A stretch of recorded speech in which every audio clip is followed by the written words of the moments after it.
So, எத்தன வாட்டி சொல்றது?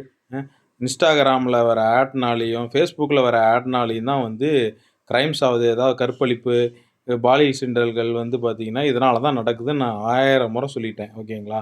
எதனாலன்னு நீங்க கேட்பீங்க. அதாவது வந்து பார்த்தீங்கன்னா, Facebookல வந்து பார்த்தீங்கன்னா, Facebookலயும், Instaலயும் வந்து பார்த்தீங்கன்னா, அதாவது செக்ஸ் ஆட்ஸ் அப்படின்னு வரும். ஓகேங்களா? செக்ஸ் ஆட்ஸு, செக்ஸ் வீடியோஸு, அதாவது ஹாட் வீடியோஸு, கிளாமர் வீடியோஸு இது போன்ற வீடியோக்கள் வரதுனால தான் வந்து பார்த்தீங்கன்னா வருது. அது எப்படி வருதுன்னா, யங்ஸ்டர்லருந்து ஏஜ் ஆனவங்க வரைக்கும் வந்து பார்த்தீங்கன்னா, Instagram, Facebook யூஸ் பண்றாங்க. ஓகேங்களா?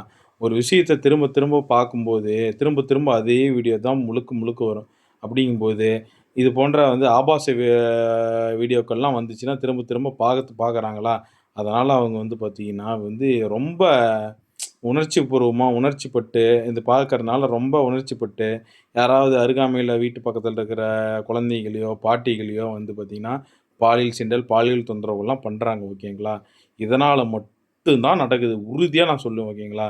இத வந்து கட்டுப்படுத்துனீங்கன்னா, Facebookல வர்றதையும், Instagramல வர்றதையும் கட்டுப்படுத்துனீங்கன்னா, உறுதியாக பாலியல் சீற்றம், பாலியல் கற்பழிப்பு, பாலியல் கொலை எல்லாமே குறையும். திரும்ப திரும்ப சொல்றேன். ஸ்டேட் கவர்மெண்ட்டும், மத்திய கவர்மெண்ட்டும் விரைந்து நடவடிக்கை எடுத்து, நாட்டு மக்களையும் பிஞ்சு குழந்தைங்கள நீங்க தான் காப்பாத்தணும். ஓகேங்களா?